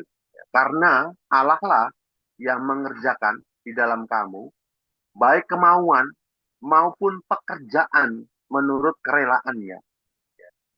Jadi eh, mengerjakan keselamatan itu adalah proses yang disebut dengan pengudusan. Ya. Tetapi sebenarnya proses pengudusan itu dikerjakan oleh Allah di dalam kita, baik kemauan maupun pekerjaan. Jadi kemauan kita untuk hidup kudus, ya, kemauan kita untuk taat mengikuti apa namanya firman Tuhan, itu timbul oleh karena pekerjaan Allah, gitu, timbul karena pekerjaan Allah, dan Allah akan melaksanakan itu sampai kepada kesudahannya, ya. Proses pengudusan itu dilakukan oleh Allah. Jadi inilah yang disebut dengan pengudusan, ya, proses yang dijalani di orang yang percaya tadi secara posisi, keselamatan yang dimiliki secara posisi itu diaplikasikan di dalam kehidupan beriman, gitu, di dalam kehidupan beriman. yang disebut dengan sanctification, pengudusan yang berulang-ulang terus. Pengudusan yang berulang-ulang itu bukan berarti kita bebas dari dosa, tetapi ketika kita jatuh dalam dosa, kita kemudian dikuduskan lagi. Ini adalah pengudusan, sanctification. Dan makanya kita juga melibatkan juga akal dan pikiran kita, jiwa kita, roh kita untuk kita terlibat di dalam pengudusan diri kita. Tetapi itu dikerjakan oleh Allah di dalam diri kita, ya, dalam baik kemauan maupun pekerjaan. Pengudusan itu dilakukan oleh Allah sampai kepada kemudian glorification. Glorification itu adalah final dari keselamatan kita. Jadi Pak Reinhard, apakah itu kronologis? Ya, saya tidak mengatakan itu kronologis dilakukan kepada manusia secara berurutan, tetapi itu adalah ada di dalam 3 fase tadi, ya. Fase yang pertama adalah pembenaran. Nah, di dalam fase pembenaran itu atau pemberian status sebagai orang benar, itu yang dilakukan itu adalah hal-hal tadi. Yang pertama tadi ada imputation, ada adoption dan sebagainya. Nah, yang kedua fase pengudusan adalah sanctification, dan yang ketiga adalah glorification. Itu yang saya ingin, itu yang saya bisa jelaskan. Yang kedua tadi apa Pak Reinhard? Yang kedua tadi Roma 8 ayat 29 tadi, berarti kan kalau dipilih sejak semula itu berarti yang Bapak katakan tadi adalah klasifikasi orangnya atau kelompok tertentunya, bukan orang nama per nama yang sudah Tuhan tentukan. Itu gimana Pak? Oh ya, jadi sebenarnya penentuan itu ada di dalam Kristus, gitu. Di dalam Kristus itu adalah keselamatan itu diberikan kepada Kristus. Nah, memang itu akhirnya karena Kristus itu menjadi payung. Nah, ilustrasi yang Bapak berikan tadi sebenarnya tidak terlalu matching gitu dengan tadi lomba berlari gitu. Tidak ikut matching, karena yang ikut lomba berlari berarti orang yang sudah percaya gitu, ya kan? Yang tidak ikut lomba berarti bukan orang percaya. Jadi Bapak kalau memberikan ilustrasi lomba berlari, siapa yang menang, ya artinya bahwa semua yang ikut lomba berlari itu menang gitu. Semua yang ikut lomba berlari menang, karena orang yang ikut lomba berlari ada sebuah kelompok yang ada di track lomba gitu. Sama seperti kita sudah masuk ke dalam ada orang yang tidak ikut lomba. Bagaimana dengan orang yang tidak ikut lomba, apakah menang? Enggak kan? Nah, jadi ilustrasi yang Bapak berikan tadi tidak terlalu sepadan dengan keselamatan bagi kelompok tadi. Nah, kalau di dalam Efesus itu merujuk kepada mereka yang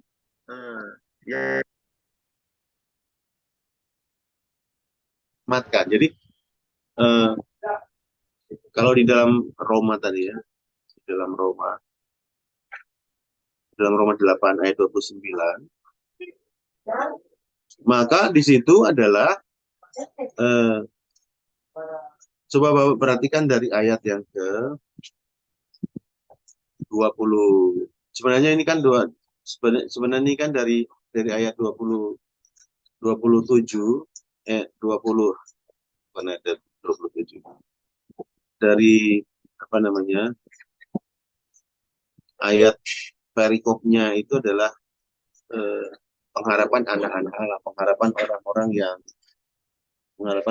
yang percaya, pengharapan orang yang percaya. Maka di situ dikatakan orang-orang kudus, ya, orang-orang kudus atau kemuliaan anak-anak Allah, ya, kemuliaan anak Allah. Ini merujuk kepada orang percaya, gitu. Merujuk kepada orang percaya.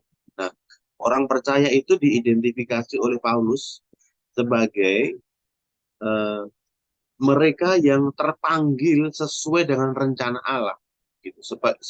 Mereka yang terpanggil sesuai dengan rencana Allah. Rencana Allah itu dijabarkan di dalam 29, ya, bahwa semua orang yang dipilihnya itu adalah rencana Allah. Jadi eh, kalau dikatakan di ayat 28 ya, kita tahu sekarang bahwa Allah itu bekerja dalam segala sesuatu untuk mendatangkan kebaikan bagi siapa. Jadi Allah itu bekerja itu bagi mendatangkan kebaikan bagi mereka yang mengasihi Dia. Itu adalah sebuah kelompok tertentu, Pak. Ya, sebuah kelompok tertentu bagi mereka yang mengasihi Dia. Siapakah orang yang mengasihi Dia? Yaitu mereka yang terpanggil, orang percaya, orang yang diselamat, orang yang mengaku Kristus sebagai Tuhan dan Juru Selamat itu yang terpanggil sesuai dengan rencana Allah. Rencana Allah itu apa? Bahwa semua orang yang dipanggilnya itu, semua orang yang dipilihnya itu, berarti orang percaya itu adalah orang yang dipilihnya, orang yang dipilih dari semula sebelum dunia dijadikan. Kalau di dalam Efesus 1 ayat 4 itu adalah dipilih sebelum dunia dijadikan, begitu ya. Ya, maka eh, orang yang percaya itu akan melewati 5 fase ini, Pak. 5 fase yang dikatakan oleh Rasul Paulus tadi. Yang pertama dipilih sebelum dunia dijadikan dan ditentukan untuk menjadi serupa dengan Kristus. Kemudian dipanggil, dibenarkan, dimuliakan. Jadi orang yang mengasihi Dia dalam klasifikasi ayat yang ke-28, yaitu siapa? Yaitu mereka yang terpanggil sesuai dengan rencana Allah. Rencana Allah itu akan dijabarkan dalam lima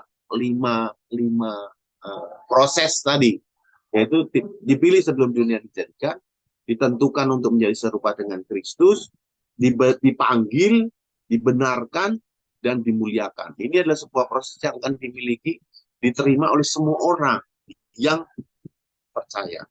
Itu Pak. Kalau begini Pak, gimana Pak? Tadi kan berarti yang tadi kelompok itu adalah sebab orang yang dipilih dari semula sebelum dunia dijadikan. Sebelum dunia dijadikan adalah mengacu kepada konsep orang-orang yang akan mendapatkan itu, atau sebelum dunia dijadikan itu akan mendapatkan keselamatan. Ya, atau sebelum dunia dijadikan itu Tuhan sudah memilih orang-orangnya untuk diselamatkan. Contoh gini Pak ya, ilustrasinya gini ya. Ya.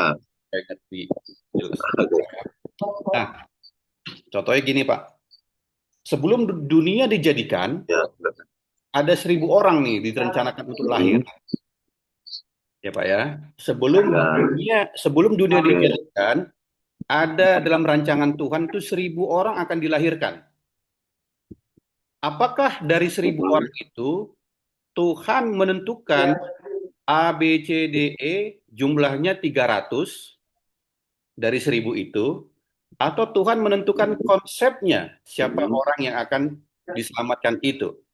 Kalau menurut Pak Tri sendiri, konsep yang akan dilewati oleh orang-orang tersebut, Tuhan memberikan konsepnya, atau kepada subjeknya? Yang mana kira-kira yang mohon pencerahannya Pak? Konsepnya. Kalau konsepnya itu mengarah kepada siapa? Kalau konsepnya, siapa yang akan ikut dalam konsep itu? Konsepnya oke. Tetapi menurut Bapak, siapa yang akan ditentukan ikut dalam konsep itu? Apakah 1.000 itu atau 300? Free will itu dikasih kepada ke 1.000 orang itu. Konsepnya. Iya, maksudnya yang 1.000 orang itu dikasih free will sama Tuhan, makanya ada penginjilan supaya orang itu mendengar gitu ya, supaya orang bisa diselamatkan. Bapak begini, Bapak tadi kalau di dalam Roma tadi kan jelaskan mereka itu semua mereka itu. Jadi proses lima proses ini akan dijalani Pak. Jadi dipilih, ditentukan, dipanggil, dibenarkan, dan dimuliakan, itu akan dialami bagi mereka. Glorification itu di final Pak, di akhirnya. Jadi dipilih itu di awal, Dipilih itu di awal dan di glorification itu di akhirnya. Jadi kalau 1.000 itu semuanya, apakah semuanya itu dipilih? Kalau semuanya dipilih, berarti semuanya itu harus diglorifikasikan di akhir, Pak. Berarti harus semua gitu. Jadi kalau keselamatan itu ditujukan kepada 1.000 orang yang Bapak maksudkan dipilih semua 1.000 orang, masuk dalam konsep itu, maka awalnya 1.000, di akhirnya glorification juga harus 1.000, Pak. Begitu, karena mereka itu juga di situ dikatakan mereka itu juga gitu.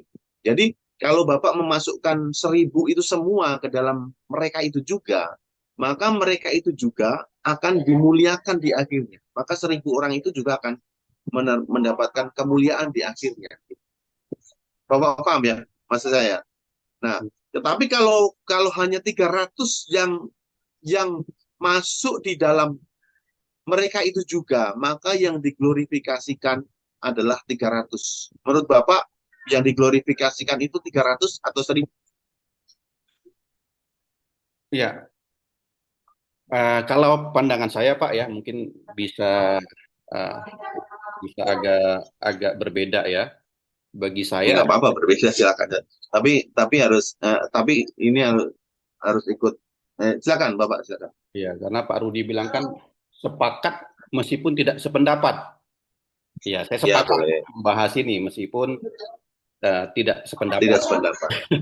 boleh saja tidak sependapat. Iya, Nggak iya, apa-apa, nggak masalah. iya. Karena bagi saya Tuhan memberikan free will kepada orang.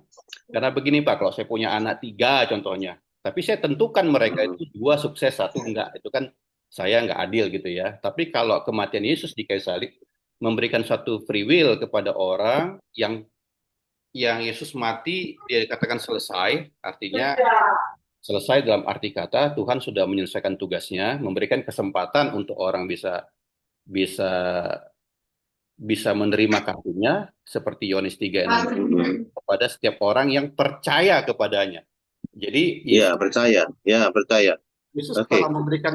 Yesus telah memberikan free will itu kepada semua orang, tapi ada orang yang mau percaya. Jadi ketika ada 1.000 orang itu, Tuhan sudah memberikan kesempatan kepada mereka untuk mereka juga mendengar, mereka juga untuk bisa dikasih kesempatan. Tetapi dari 1.000 orang itu, Tuhan menyediakan satu konsep keselamatan itu gitu ya. Jadi bukan si A, si B, si C-nya itu gitu ya, tapi mereka akan masuk dalam konsep itu gitu ya. Nah, konsep itulah yang menurut saya itu akan nanti dimasuk ke dalam glorifikasi gitu ya. Jadi kalau konsepnya 1.000 orang itu dipanggil, 1.000 orang itu diglorifikasi, berarti kan belum, mereka akan mengikuti rundown-nya saja tuh. Oh, selamat tetap selamat gitu ya, karena saya dipanggil, saya percaya kepada Yesus dan saya nanti akan diselamatkan. Jadi kan one save always save jadinya. Ya kan? Tapi ya, makanya konsep tadi berarti tidak berjalan karena konsep tadi dikatakan mereka yang dipilihnya. Ya, itu tidak, kalau Bapak mengatakan 1.000 yang dipilihnya semua itu 1.000, mereka yang dipilihnya mereka itu juga sampai kepada glorification itu hanya mereka itu juga, Pak. Jadi kalau 1.000 semua berarti semua diselamatkan. Nanti akhirnya kita masuk terjerumus ke dalam universalisme gitu. Nah, Bapak juga lupa bahwa konteks dari Yohanes 3 ayat 16 ya. Yohanes 3 ayat 16 itu ada di dalam konteks perbincangan Yesus dengan Nikodemus tadi. Gitu. Jadi Bapak jangan memotong ayat itu dan mengeluarkan dari konteks. Kalau Bapak mengeluarkan itu dari konteks, maka kita kehilangan arah gitu. Nah, di dalam konteksnya itu dikatakan bahwa seseorang itu harus dilahirkan kembali oleh Roh Kudus dulu, baru bisa percaya, gitu. Ya, coba dibaca dulu dari atas. Ya, jadi memang tidak semuanya itu kalau tidak dilahirkan, ya orang itu tidak bisa percaya, gitu. Ini konsep yang Tuhan Yesus sedang ajarkan kepada Nikodemus. Makanya Nikodemus mengatakan bagaimana itu mungkin, bagaimana itu bisa terjadi, ya karena orang itu dilahirkan kembali dulu. Nah, kalau Bapak 1.000 orang dilahirkan kembali, menurut Bapak, apakah 1.000 orang ini ada yang menolak Yesus? Kalau 1.000 orang dilahirkan kembali, Heeh, apakah contohnya Pak, 1.000 orang heeh. mereka menerima Yesus sebagai juru selamat, apakah di tengah perjalanan mereka nggak bisa menyangkal imannya sehingga mereka tidak selamat? Ya, makanya konsep tadi yang kelima hal ini itu pasti akan dialami oleh orang yang percaya, Pak. Jadi mulai dari dipilih, ditetapkan, dipanggil, dibenarkan, dimuliakan, ini akan dialami oleh semua orang yang ada di dalam keselamatan. Jadi Allah itu tidak mungkin gagal gitu. Allah itu tidak mungkin sia-sia. Pengorbanan Kristus itu tidak akan sia-sia, Pak. Kalau Yesus mati untuk semua orang yang diselamatkan, Yesus mati untuk 1.000. Tetapi ternyata hanya 300 yang diselamatkan. Berarti darah Kristus itu sia-sia dicurahkan. Untuk apa? Untuk apa darah Kristus dicurahkan untuk 1.000 orang? Ya. Kalau yang diselamatkan hanya 300. Coba kita pikirkan. Yesus sudah menebus 1.000 orang, tetapi kenapa hanya 300? Maka penuaian Kristus itu gagal. Apa yang dilakukan Kristus itu sia-sia di kayu salib. Gitu. Dia sudah menebus 1.000, tetapi ternyata bagaimana mungkin hanya 300 yang diselamatkan? Untuk apa yang 700 itu, darah Kristus yang 700 itu untuk apa gitu? Ya, berarti darah Kristus itu tercurahnya sia-sia saja. Tercurahnya sia-sia. Ya, jadi eh, itu menurutnya tidak sepakat, nggak apa-apa. Boleh tidak sepakat, boleh tidak sepakat. Ya Pak, Silakan. saya sepakat kok Pak, cuman belum sependapat. Nggak apa-apa. Ya, tidak sependapat nggak apa-apa. Oh, sepakat nggak, tidak sependapat boleh saja. Silakan. Tapi mohon ini direnungkan kembali ya di dalam perjalanan hidup kita, direnungkan kembali. Oke. Pak Roy, nah ini Pak Roy. Maaf ya Pak Edward, sabar dulu Pak Edward. Pak Roy dulu nih urutannya. Oh, Tadi banyak kok, tinggal Pak Roy sama Pak Edward. sebenarnya tadi Pak Edward duluan dari saya, Oh, Pak. Ibu Kena tangan, Fenis Pak. ada juga. Iya, Ya, tapi silakan. izin nih Pak Edward ya. Oke. Oh, Pak Edward dulu Iya, ya Pak. harusnya ya. Iya, Pak. Oke. Jadi saya hanya ngelihat ya Pak, kan di Alkitab juga ada dibilang bahwa di dalam Kisah Rasul 4 ayat 12 bahwa keselamatan itu kan hanya di Kisah Rasul 4 ayat 12 dikatakan bahwa keselamatan itu hanya ada di dalam Kristus Yesus ya, di kolong langit ini. Ya. Jadi kan keselamatan ini kan diberitakan setelah Yesus datang dan dia mati ya, dan tugas kita untuk memberitakannya. Ya. Kalau kita pertanyaan saya adalah gini Pak, bagaimana dengan orang-orang yang mereka ini belum mendengar Injil ya, terutama orang-orang yang sebelum zaman Yesus gitu ya. Dan apakah mereka diselamatkan? Apakah ini juga berkaitan dengan prerogatifnya Allah ya? Kalau kita bandingkan lagi dengan di dalam korelasinya dengan di dalam Wahyu 20 ayat 12, di situ juga kan dikatakan ada kitab kehidupan yang lain ya, kitab lain dibuka ya. Kita percaya bahwa kita yang terima Yesus itu akan dimateraikan ya, nama kita akan tercatat di dalam kitab kehidupan ya, Roh Kudus akan memateraikannya, dan kitab itu yang nanti akan dibuka ketika Yesus datang yang kedua kalinya ya. Jadi yang saya perhatikan, apakah dengan kitab-kitab yang dibuka ini di dalam Wahyu 20 ayat 12 ini, apakah pengertiannya orang-orang yang melakukan kitab-kitab kehidupan itu dia diselamatkan juga? Berarti kalau dia kalau pemahamannya dia diselamatkan, berarti ini dengan Kisah Para Rasul 4:12 ini seperti suatu paradoks berarti Pak gitu. Jadi yang mau saya tanyakan sama Bapak ini, gimana pandangan Bapak dengan ayat ini gitu Pak? Dan orang-orang yang tadi juga yang sedang. Oke. Terima kasih Pak. Tadi Bapak merujuk ayat mana tadi? Kisah Para Rasul 4 ayat 12 dan Wahyu Kisah Para Rasul 4 ayat iya. 12. Iya. Dan Wahyu 20 ayat 12. Dan Wahyu 20 ayat 12. Ayat 12 Pak.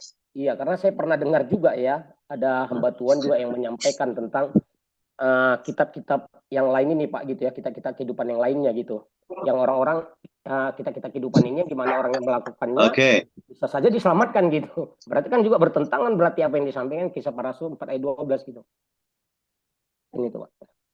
Oke. Nah, keselamatan itu hanya ada di dalam Kristus. Ini pertama yang harus kita tahu. Ini Kisah Para Rasul tadi, Kisah Para Rasul 4 ayat berapa tadi, Pak? Ayat 12. Kisah Para Rasul 4 ayat 12. Kisah Para Rasul 4 ayat 12. Jadi di kolong langit ini tidak ada nama yang bisa menyelamatkan kecuali Yesus. Artinya bahwa keselamatan itu hanya dapat diterima di dalam Yesus. Itu final, tidak ada tawar-menawar. Yesus juga mengatakan, aku adalah jalan, kebenaran, dan hidup. Tidak lewat dia tidak ada keselamatan. Begitu ya? Benar ya Pak ya? Nah, Betul, oleh karena betul. itu, mulai dari kejadian sampai kepada, mulai dari kejadian itu Adam ya, sampai kepada akhirnya, maka keselamatan itu hanya lewat Yesus. Begitu. Tidak lewat yang lain. Nah, bagaimana orang yang tidak pernah mendengar keselamatan, kemudian mati? Kemana dia? Kemana Pak? Ya kalau menurut ayat ini berarti dia nggak akan selamat Pak gitu Pak. Nah, nggak selamat. Nah, oleh karena itu, dalam konsep yang tadi ditawarkan oleh Pak Reinhard, bahwa keselamatan itu diberikan kepada semua orang dengan berita Injil, bagaimana orang yang tidak menerima berita Injil? Apakah Allah tidak adil? Ya enggak. Ada dijawab Mereka Pak di belum Roma. Mohon izin apa Pak, itu? tentang itu kan di Roma 2 ada dijelaskan. Silakan. Bagaimana orang-orang yang tidak mendengarkan firman. Ya, silakan baca, Pak. Oke.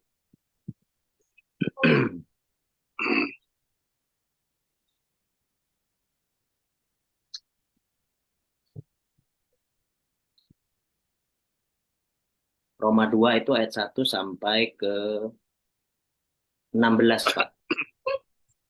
Tapi kita baca Ya. fokusnya di ayat 14. Fokus. Iya, Ya, supaya silakan. lebih singkat. Di sana dikatakan apabila bangsa-bangsa lain yang tidak memiliki hukum Taurat oleh dorongan diri sendiri melakukan apa yang dituntut hukum Taurat, maka walaupun mereka tidak memiliki hukum Taurat, mereka menjadi hukum Taurat bagi diri mereka sendiri. Sebab dengan itu mereka menunjukkan bahwa isi hukum Taurat ada tertulis di dalam hati mereka, dan suara hati mereka saling turut bersaksi dan pikiran mereka saling nuduh dan saling membela. Hal itu akan nampak pada hari bila mana Allah sesuai dengan Injil kuberitakan akan menghakimi segala sesuatu yang tersembunyi dalam hati manusia oleh Kristus Yesus. Nah, jadi kalau saya lihat Pak dari sini kan pasti, Ya. contohnya misalnya kalau di gimana Pak? Iya Pak. Nah, jadi kalau saya lihat itulah tadi yang kitab-kitab yang lain dibukakan tadi. Itu kitab-kitab yang lain dibukakan tadi. Jadi perbuatan baik, apakah orang itu bisa diselamatkan karena perbuatan baik? Dihitung perbuatan baiknya, ya kan? Bisa nggak kira-kira? Ada dosa nggak? Ada pelanggaran nggak di dalam kehidupan manusia? Apakah manusia itu melanggar atau nggak selama kehidupannya? Apakah dia bersih atau dia tidak? Atau mati? Apakah kedengaran suara saya? Kedengaran Pak. Kedengaran ya? Oke, Ya. Nah, tadi seperti orang yang tidak memiliki bangsa lain yang tidak memiliki untuk ya, harusnya dia tetap convert kepada hukum Taurat. Tapi kalau Bapak pengertiannya bahwa dia itu melakukannya di dalam hatinya, menuduh nggak hati kita bahwa kita itu tidak sesuai dengan harusnya standar yang benar, pasti ada dosa. Nah, dosa itu yang akan membawa mereka ke neraka. Jadi keselamatan itu akan hanya lewat Yesus gitu. Karena perbuatan baik kita itu tidak akan mampu membawa kita pada keselamatan. Gitu. Perbuatan baik itu tidak akan membawa kita kepada keselamatan. Ya nggak sih? Dosa itu ada dalam kehidupan kita. Maka semua orang yang tidak percaya, ya, yang tidak percaya, jangan kita mengatakan bahwa di dalam Roma itu dikatakan bahwa berarti mereka akan diselamatkan. Roma, justru hukum Taurat itu adalah timbangan terhadap dosa, Pak. Dengan dosa itu, dengan hukum Taurat orang mengenal dosa, Pak. Gitu. Jadi kalau orang di dalam hatinya itu mengenal dosa, maka orang yang tidak percaya hukum Taurat juga tahu dosa, kan? Semua orang tahu dosa dan semua orang berbuat dosa. Kalau semua orang berbuat dosa, maka dosa ini yang akan membawa dia kepada neraka karena perbuatan kita tidak mampu membenarkan kita. Perbuatan kita itu tidak mampu membuat kita ke surga, Pak. Ya kan? Benar nggak sih? Kalau perbuatan kita mampu membawa kita ke surga, tidak usah percaya Yesus. Gitu. Tidak usah percaya Yesus. Makanya kita akan dihakimi melalui perbuatan kita. Ya, perbuatan kita pasti akan membawa kita ke neraka, Pak. Ya, oleh karena itu keselamatan itu hanya ada di dalam Yesus. Maka di bawah kolong langit itu keselamatan itu hanya di dalam Yesus, tidak ada di nama lain. Yesus tidak akan mungkin salah bahwa dia mengatakan hanya melalui dia jalan kepada Bapa. Begitu. Tidak mungkin salah dia mengatakan hanya jalan dia kepada Bapa. Jadi kalau orang yang seperti itu, maka ya tidak ada keselamatan. Itu Pak Roy. Siapapun dia. Iya Pak, jadi Apakah gimana Allah tidak adil? Nah, sekarang pertanyaannya, apakah Allah tidak adil? Ingat bahwa dosa itu hukumannya adalah neraka, Pak. Jadi dosa, ketika manusia jatuh dalam dosa, maka manusia itu ujungnya adalah maut. Gitu. Upah dosa dikatakan di dalam Roma adalah upah dosa adalah maut. Semua orang itu akan maut. Jadi kalau Pak Rihat tadi katakan bahwa, oh berarti saya tidak adil loh memutuskan yang berhasil dari hanya dua anak saya, gitu kan, dikatakan tadi. Sebenarnya itu tidak analoginya juga tidak matching gitu. Karena semua ujung dari semua kehidupan manusia itu maut gitu. Kalau ada yang diselamatkan itu anugerah, maka disebut sebagai anugerah. Gitu. Ada yang diselamatkan itu disebut dengan anugerah. Ada anugerah. Maka keselamatan itu anugerah, Pak. Oke, itu ya, Pak Pak. Roy ya. Ya, jadi gini Pak, maksud saya kan gimana dengan tokoh-tokoh Oke. Alkitab yang para nabi ya, bahkan orang seperti Daud juga dan yang lainnya, apakah mereka tuh dulu juga sudah percaya Yesus atau gimana nih Pak, gitu Pak kan? Nah, Bapak perlu membaca Ibrani, Pak. Perlu membaca Ibrani, Pak. Ibrani 11. Ya, akan dibaca dulu, Pak. Ibrani 11. Ya. Kalau Bapak sudah membaca Ibrani dengan 11, iman, Bapak Pak. akan tahu jawabannya. Ya, iman. Jadi iman kepada siapa? Kepada Allah. Pada yang akan datang. Bahkan nabi-nabi itu sudah tahu. Mas Daud sudah tahu bahwa Daud juga menubuatkan Yesus kan. Abraham juga keturunannya. Jadi iman itu semuanya tertuju kepada Yesus, Pak. Jadi semua yang ada sebelum perjanjian lama, sebelum Yesus itu adalah iman yang akan Kristus yang akan datang. Iya. Tokoh-tokoh perjanjian baru itu beriman kepada apa yang akan datang. Dan melalui imannya itu dibenarkan. Melalui imannya dibenarkan. Bukan melalui perbuatannya, melalui iman kepada keselamatan di dalam Yesus itu akan dibenarkan. Begitu, Pak. Hukum Taurat itu juga adalah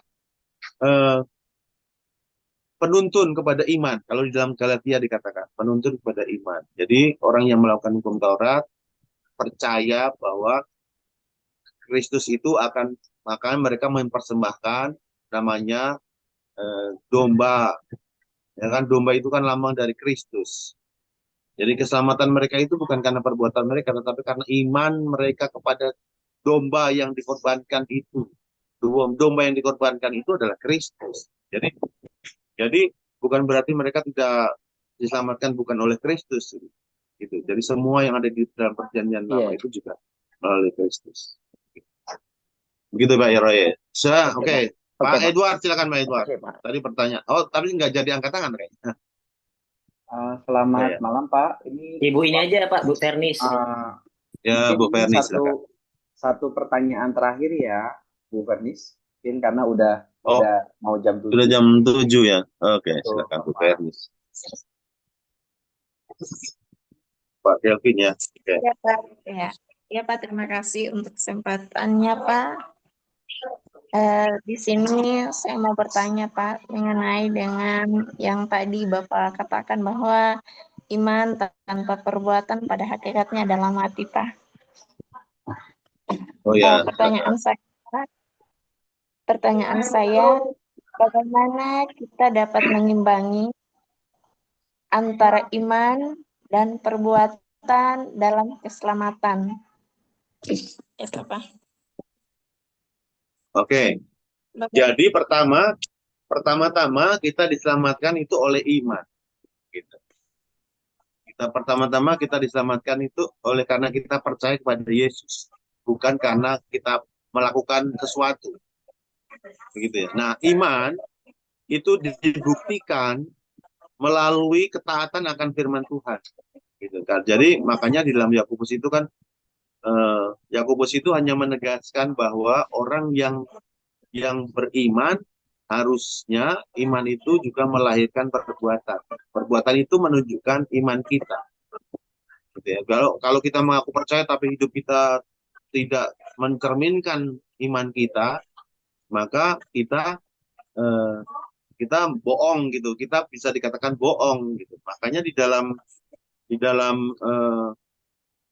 dalam kitab Filipi kalau saya tidak salah ya. Saya lupa ini ayat-ayat Filipi ya.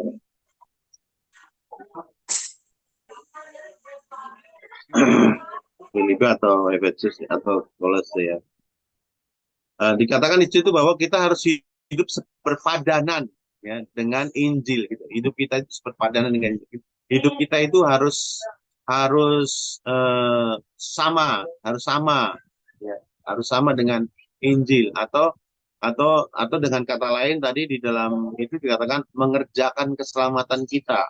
Ya, mengerjakan keselamatan kita itu bagian dari respon kita untuk taat. Bukan berarti perbuatan kita itu menyelamatkan, ya. Bukan berarti perbuatan kita menyelamatkan, tetapi perbuatan kita itu adalah bukti bahwa kita itu beriman.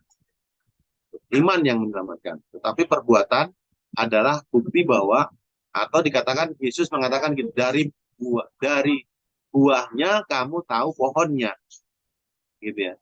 Jadi buah itu merujuk kepada pohon atau esensi kita, esensi iman kita. Gitu. Jadi keselamatan itu bukan iman plus perbuatan, ya. Keselamatan itu bukan iman plus perbuatan, tetapi iman yang hidup, yang dibuktikan dengan perbuatan. Ya, iman kepada Kristus sebenarnya. Jadi yang menyelamatkan kita itu Yesus, dan kita percaya kepada keselamatan yang diberikan kepada Yesus. Tetapi bukti daripada kita beriman adalah perbuatan. Begitu Ibu Fenis ya. Jadi tidak menambahkan, perbuatan itu tidak menambahkan kepada keselamatan, tetapi perbuatan itu bukti bahwa kita itu orang yang diselamatkan. Gitu. Perbuatan kita ya.